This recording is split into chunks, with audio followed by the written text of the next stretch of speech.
What's up, guys? You're watching jmboytv, and we are back with another reaction. Today we'll be reacting to Life's Been Good by Walsh.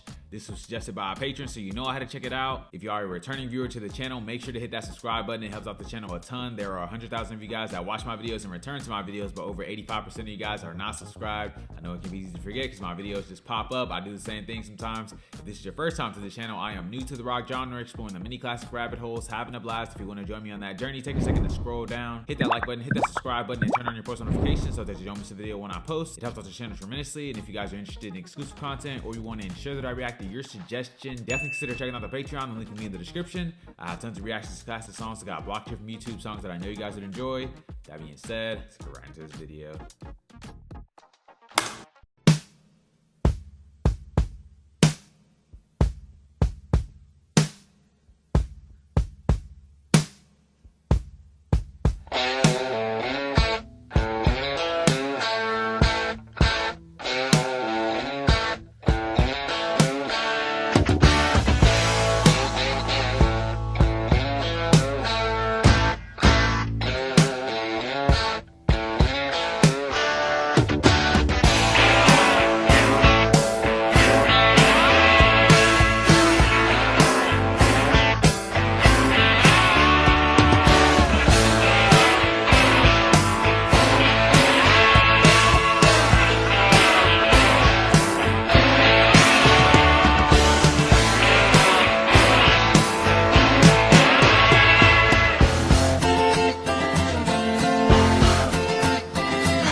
Man, very interesting song from Joe Walsh. There's definitely a lot going on here. I really enjoyed the kind of like mismatched, varying levels of intensity. They kind of like threw you off, but at the same time, they all sounded great. Throughout the whole song, I was trying to figure out like where the beat drops would happen. Like I tried to anticipate it, but I couldn't. There were times you could feel the song like building up and you would think the beat would like drop, but then it would go into like a softer section. And then other times it would just start rocking harder. I think it's the unpredictability that made it like engaging. I absolutely love the drums on this song, love the guitars, the riffs, the bass line at various points. There was a cowbell in there at some points. The piano was great. This song just had like a little bit of everything. I really enjoyed that solo in the middle. It was rocking. He hit a couple high notes as well. This song is very dynamic. I feel like there was multiple genres throughout. Like there's a section with just the acoustic guitar. There's a section where it's rocking. And then there's a section where like, it's almost like a reggae song, almost. It has the same kind of vibes. Like there was really no way to guess what was around each twist and turn. And of course, enjoyed Joe's delivery on this one. This is some great stuff. Now let's get into the lyrics. He said, I have a mansion, forget the price. Ain't never been there, they tell me it's nice. I live in hotels, tear out the walls. I have accountants pay for it all. It's a very interesting thing he's doing here. He's almost being like sarcastic for like lack of a better term. He's almost expressing how like underwhelming it is to be like, you know, rich and famous. Like he's saying, I have a mansion, but I don't know how much I paid for it. I've never been there. I heard it's nice. Then he says, I live in hotels and I have accountants pay for it all. So basically he's showing how like he's not really able to enjoy these things. Like I have a giant fancy house, but I've never been there because I'm out on the road, I'm working, I'm doing shows or whatever he's doing, and I don't even know how much I paid for it. My accountants paid for it, my financial advisors. So it's almost like I don't even get the satisfaction of saying like, oh, I bought this because I don't even know how much it cost. And he's just going from hotel to hotel. So it's really not even a point in having the mansion. Next verse she says, they say I'm crazy, but I have a good time. I'm just looking for clues at the scene of the crime. Life's been good to me so far. My Maserati does 185. I lost my license, now I don't drive. I have a limo, ride in the back. I lock the doors in case I'm attacked. So once again, talking about the things that he has, but how he doesn't get to enjoy them. I have a fast car, but I don't even get to drive it because I lost my license, possibly for speeding. And now he sits in the back of a limo. He's talking about I have to lock the doors so I don't get attacked. So yeah, I'm riding in a luxury vehicle, but people are so obsessed and they're so crazy that they will physically harm me if they whip this door open. So basically like I'm in fear of my life. I can't just be out in the open. My peace is diminished. Next verse she says, I'm making records, my fans they can't wait. They write me letters, tell me I'm great. So I got me an office, gold records on the wall. Just leave a message, maybe I'll call. Lucky I'm sane after all I've been through. Everybody say I'm cool, he's cool. I can't complain, but sometimes I still do. Life's been good to me so far. So now he's talking about like the adoration that he gets from his fans and how much they support him, telling him he's cool, telling him how great he is, how much they want to hear his music. And I think he's saying like, that's cool and all, but they think I'm so great, but they don't actually know me. They don't actually know who I am on the inside. And I feel like he's also saying it's like overwhelming at times. He said, I'm lucky I'm sane after all I've been through. And he says I shouldn't complain, but sometimes I still do. So he knows like I'm in a privileged position. I'm rich, I'm famous, I have everything I ever needed, everything I ever wanted. And theoretically I should be happy all the time, but that's not the case because that's not life, that's not reality. And people don't know all that comes with living this kind of lifestyle, being in the spotlight, having so much demanded of you all the time. Next verse she says,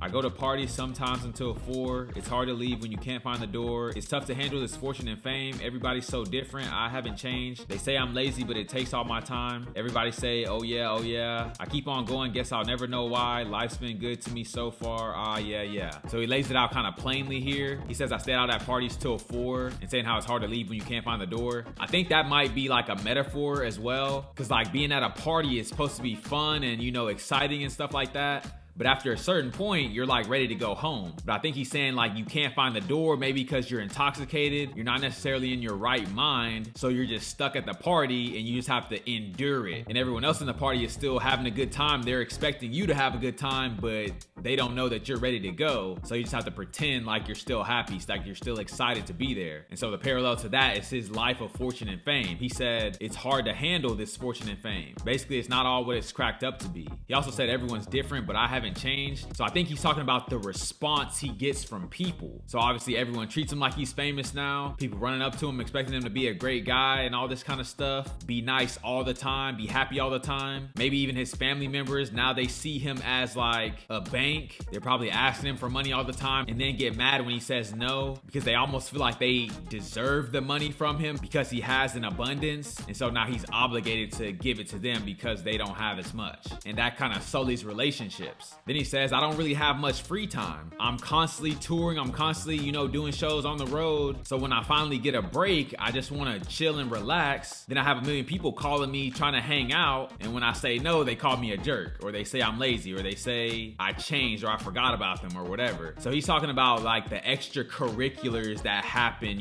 after you're famous. The things that happen outside of the spotlight, changing dynamics. So overall, I think he's saying, I appreciate the life that I have and I'm glad that I get to live this life and it's good, but there are also a lot of downsides to it. Stuff that, the majority of people don't know and they'll never know. And even if people don't know and don't understand, I still have to deal with it. So there's definitely a deep message here. This is a great song, great recommendation from you guys. If you guys have any suggestions, leave them down in the comments below. If you guys are new to the channel, don't forget to like, comment, subscribe if you enjoy the content. And I'll catch you guys on the flip.